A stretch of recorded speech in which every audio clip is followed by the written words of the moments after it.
So while we deal with technology up there, we'll again move forward, and I'd like to call up Deborah Dye at this moment. She's got a short letter posted and wanted to say some words. So Deborah, if you'd come up.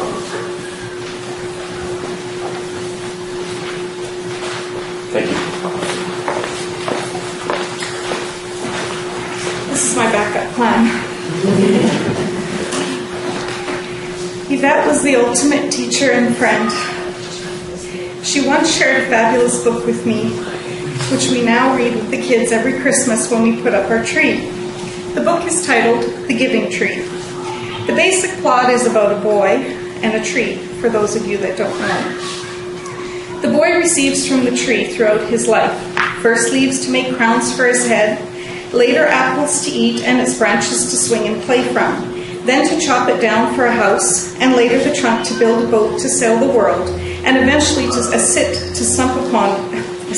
to sit upon and rest. Yvette was the giving tree, to not just one, but thousands of people. She shared leaves, which were the little gems her students could leave the classroom with. The classroom. Yvette used to have students taking the basic reflexology class wear a blindfold, hand them a photo, and then have them scan the photo with their hands to see what they could see. That exercise was akin to Yvette in the classroom. She was the tree, the one sharing her knowledge. Yet, like the picture exercise, Yvette would walk into the classroom, basically, but not literally, blindfolded. Knowing nothing about her students, she'd then scan the room with her amazing ability to quickly decipher what each student's strengths and weaknesses were. She would then draw upon that to teach. I've been through post-secondary education, and none of my professors were as brilliant as Yvette.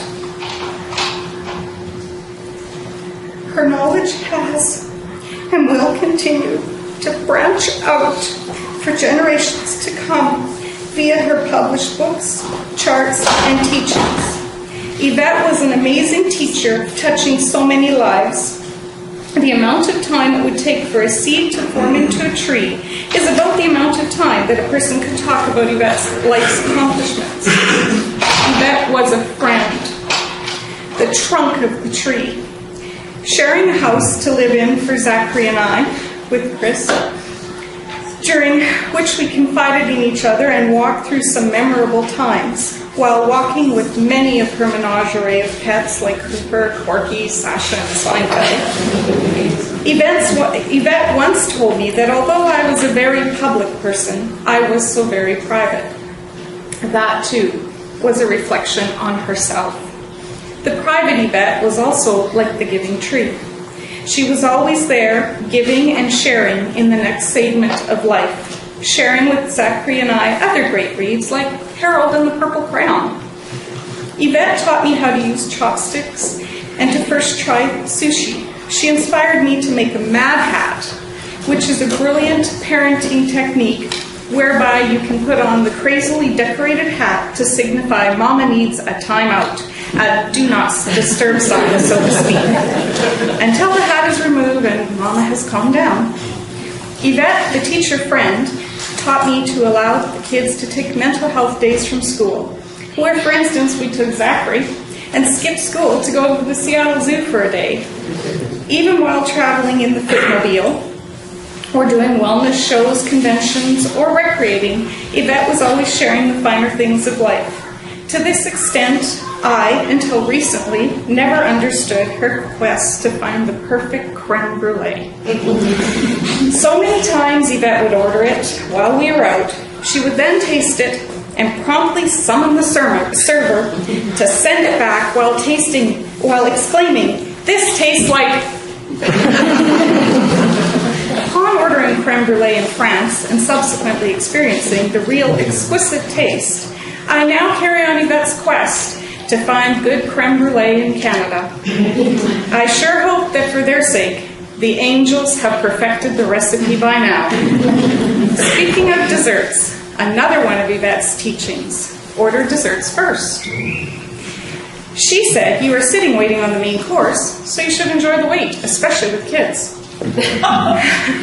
Another gem gleaned from Yvette is when working on clients' feet, and particularly the stomach and intestinal reflexes, it gets the gases moving, whereby occasionally the client emits a toot, a fluffy. Consequently, to create laughter and relieve the moment, Yvette would say, "Oh, a spider barked." Yvette was not only the published author, she was also a writer of poetry, which she used to get her through the tough times of missing Jeff and Linky before they were reunited. Like the stump of the tree where the rings of life can be counted, Yvette's rings, her children and grandchildren, can be counted, recognized for her impact on their growth. The absolute and so very obvious proud mama and grandmama emulated from all of her being when she talked and shared about her family. I've never met Jeff or Linky or their children, but I know them through their mother. I do, however, know Sam and Chris, and they too share wonderful Yvette traits and Yvetteisms of fierce loyalty and charisma that touches the lives of those around them. From a tree, fruit and nuts fall, but the delicious ones stay close forever. Thank you, Yvette, my teacher, my forever friend.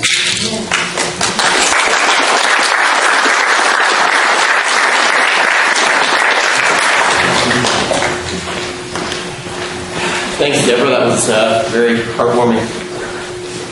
Okay, I think we are ready to see the video now. I'm not sure how well we'll be able to see it with how bright it is in here, but just do our best. Yeah.